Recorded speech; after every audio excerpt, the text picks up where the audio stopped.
রাগ হইছে কেন? এই যে মিস্টার রেডওয়ান, আমরা তো যাইতেছি কোথায়? রাফেল কামার আমরা কোথায় যাইতেছি? রাফেল কামার না আমরা আজকে যাইতে আসি আল্লাহর কাছে। আমরা যাচ্ছি জাররাবদের বাসা। আরে না আল্লাহর কাছে। আর বাবা বলছে কাজে যেতেছি না, আমরা জাররাবদের বাসায় যাচ্ছি বাবা। আমরা আজকে জাররাবদের সারপ্রাইজ দেব না? আজকে আমরা জাররাবদের বলি নাই ফোন দিয়ে যে আমরা জাররাবদের বাসায় যাচ্ছি। আজকে আমরা জাররাবদের সারপ্রাইজ দেব। আরিয়ান, জাররাবকে বলো টুডে সারপ্রাইজ। জাররাব বলো, বলো জাররাব আজকে তোমাদের আমরা সারপ্রাইজ দেব। বলো আজকে সারপ্রাইজ ডে। জাররাবের মা কি বলবো আল্লাহ জানে। এনারা কইলাম বইলে যাই, বইলে গেলে ভালো হইতো না? হ্যাঁ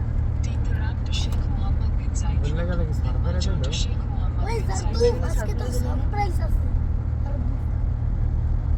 আজকে আমরা যাচ্ছি আমার বোনের বাসায়। রাসেল কি মা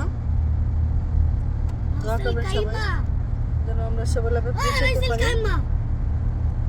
আরিয়ান একটু সালাম দাও। তোমার কিউট বাবা, তোমার কিউট বাবা। আমার বাবা রোদ্রে ছাতা নেয় না, এই কই রোদ্রে আসে না ছাতা ছাড়া, কালো হয়ে যাবে। কেন বাবা? তোমার আম্মু তোমার রোদ্রে ছোটবেলা ধুয়ে দিয়ে কালো বানিয়ে দিচ্ছে তাই?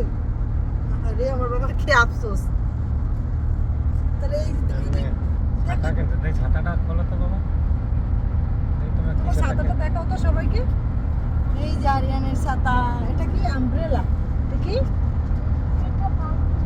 এটা বাসি নাই না, বাসি কি হয়েছে? তুমি ভুলে গেছে? আল্লাহ, গাড়ি চলে দেন আল্লাহ আল্লাহ করে না আল্লাহ। মূলত উনি এসে ওনার কাজে, তা বলছে রাসেলকে মা চলো এখানে আলবাগের যত কাজ আছে আমার ঘরের জন্য করবে। তো আমরা এখান থেকে এই জন্য আমাদের বলছি ঘুরে নিই, যেহেতু আজকে স্কুল বন্ধ জাপান সেজন্য আমাদের বলছে তো তোমরা একটু ঘুরো। আমি ছেলেদের নিয়ে এখানে ঘুরে আর উনি ওদিকে কাজের মাঠ নিচ্ছে। তো জুস নিয়ে নিই, মিক্স জুস। তো এদিকে কেনাকাটা করলাম, মার্কেটে তেমন কিছু পাই নাই, তো চলে আসলাম বোনের বাসায়। বোঝা বোঝা গালাগালি দেবে আমারে।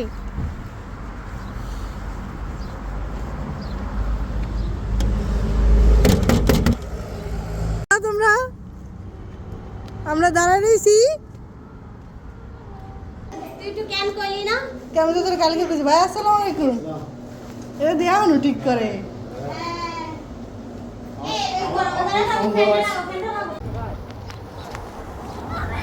চলো চলো। তো আমরা খাবার টাবার খেটে চলে আসলাম। ওরা অনেক কিছু রান্না করছে, 1-1.5 ঘন্টার ভিতরে আমার বোন বিরিয়ানি কিনে নিয়ে আসছে, ডিম রান্না করছে, অনেক কিছু রান্না করছে। তো বোনের ছেলে আমাদের সাথে চলে আসবে, ও একা একা থাকে তো এই জন্য ওর ভালো লাগে না। আর ওদের ঘরের কাজটা চলতেছে, কাজটা এখনো পুরো রং টং করবে, মেনটেনেন্সের কাজ চলতেছে। তো এই জন্য আমি বিশেষ করে এই জন্য ওদের বাসায় যাই না, যেহেতু ওরা সব কাজটা রেডি করুক, পরে একসময় যাবো। ছেড়ে তো আসতে মন চায় না, কিন্তু কি করার, যার যার গন্তব্যস্থানে যেতেই হবে। তো সবাই ভালো থাকবেন, সুস্থ থাকবেন, আমাদের জন্য দোয়া করবেন। খোদা হাফেজ।